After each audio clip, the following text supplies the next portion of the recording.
Breaking news po tayo. Alam nyo ba na biglang lumaya sa PBA ang import ng NLEX na si Thomas Robinson dahil sa issues na kinaharap niya, partikular na dun sa verbal spot nila ni Pido Horencio. Ang nakakagulat pa, nung nalaman ni Robinson na pinatawag pala siya ng PBA Commissioner, nag-alsa balutan nito at nagbakasyon na lang kasama ng kanyang pamilya. Pangalawang update, Arwin Santos hindi nagustuhan ang pag-aalaw ng SMB na gamitin ang numero ng ilang former SMB players na iconic. Bago tayo magpatuloy, kung nais mong suportahan ng aking channel, just click subscribe and share. Akala ko ba tapos na itong issue ni Robinson laban kay Pido Horencio? Gusto sana ng PBA na mapag-ayos ang dalawang kampo, kaya nga pinatawag silang dalawa ng commissioner. Kaso, nung nalaman nga ni Robinson na pati siya ay pinatawag, biglang lumayas ito sa PBA at NLEX, tapos hindi na kumikibo. Hindi na rin makontak si Robinson. Yun pala, nagbakasyon na siya sa Palawan kasama ang buong pamilya niya. Ayon sa NLEX management, susubukan nilang kausapin si Robinson ngayon para mapabalik nila ito sa court kasi masyado ng hassle kung kukuha pa sila ng bago. Kung kaya lang naman kausapin si Robinson na masinsinan, mas okay nga kung kaya pa. Ang hindi nagustuhan ni Robinson, mga kuis, bakit si Pido naman ang unang nagsimula ng gulo? Pero bakit wala siyang fine or kahit suspension man lang? Nung nagrarason na si Pido kay Kume, si Kume naman naniwala at pinagpaliban na lang ang ginawa at mga sinabi ni Pido para kay Robinson. Isang malaking bias daw ang PBA sa mga imports ng independent teams. Napansin din ito na Robinson nung siya pa ang natawagan ng foul na kahit sa katunayan siya naman ay pinipikon lang na ilang big man ng Northport. Sa isang banda, mainitin din talagang ulo nito si Robinson. Ang bilis niyang mapikon at ang bilis magalit. So yung attitude niyang yan hindi talaga bagay sa PBA kasi sa PBA dapat matibay talagang loob mo at matigas kahit sa emosyon.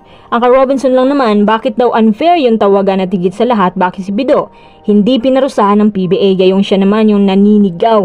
Tsaka hindi rin naniniwala si Robinson na isang biro lang yung mga sinasabi niya kasi kung titingnan mo yung ekspresyon ng mukha niya, napakaseryoso naman at hindi nagbibiro. Bueno, sabi ng NLEX susubukan nilang kausapin pa ng masinsinan si Robinson kasi kailangan talaga siya ng NLEX ngayon. Kumbaga, siya yung import na nakahiyangan nila. Kapag ayaw na talaga ni Robinson, goodbye PBA at good luck na lang sa inyong NLEX. Maghanap na naman ng import at mag-a-adjust. Ayon nga pala kay Kume, kapag hindi na sumipot si Robinson, malaki ang posibilidad na kahit kailan hindi na siya pwedeng kunin ng kahit anong PBA teams. Minsan din kasi kailangang ayusin ng PBA yung palakad nila para hindi rin maisip ng iba na masyadong unfair sila. Nakakahiya namang isipin na pati imports may masasabi sa ating liga. Si Pido Horencio willing naman pong makipag-ayos pero tikom lang muna siya sa pag-alis ni Robinson. Mahabol pa kaya ng NLEX si Thomas Robinson?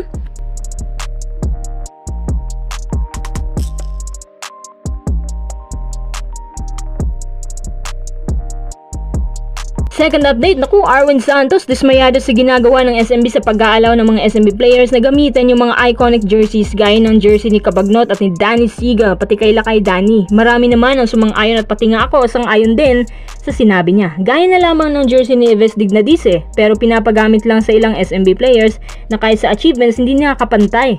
Actually mga kuis, hindi lang po sa SMB nangyayari yan. Panawagan ni Arwin, hindi niya ito nagustuhan. Ang konting respeto naman sa mga SMB players na merong malaking ambag sa maraming championships. Ang hiling din ni Arwin na sana naman bigyan nila ng proper retirement yung mga players na nagbigay sa kanila ng karangalan. Pati nga si Arwin di ba? Pinagtataka ko din, di ba kamag-anak niya yung isa sa mga SMB staff ngayon? Pero nilipat nila si Arwin. Gaya ng ibang players na nagkakaedad, pinabayaan na rin siya ng management. Hindi nga maitago ni Arwin yung sakit na nararamdaman niya after ma-trade at wala nang lumilingon sa kanyang mga naiambag sa SMB. May iba naman na nagsasabi, karma na lang kay Arwin yan. Kasi nung nasa SMB pa raw ito, masyado raw mayabang. Ngayon na nasa ibaba na siya, natanggal daw ang kanyang yabang. Naisip ko rin to dati mga kuis pero akala ko din na makakabalik siya. Sabi ni Arwin, ganun lang daw ang estilo niya pero mabait daw siyang tao. Kahit itanong pa natin kay RSA. Siya nga pala, yung sinabi ni Arwin Santos na dapat hindi pinapagamit ang mga iconic jerseys. Sang-ayon ka pa dito? Kung meron kayong alam ng mga iconic jerseys na ginagamit ngayon kahit hindi SMB players, pwede nyo bang i-comment sa ibaba kung sino-sinong players yan at sino-sino din ang mga gumagamit ng mga jerseys nila ngayon?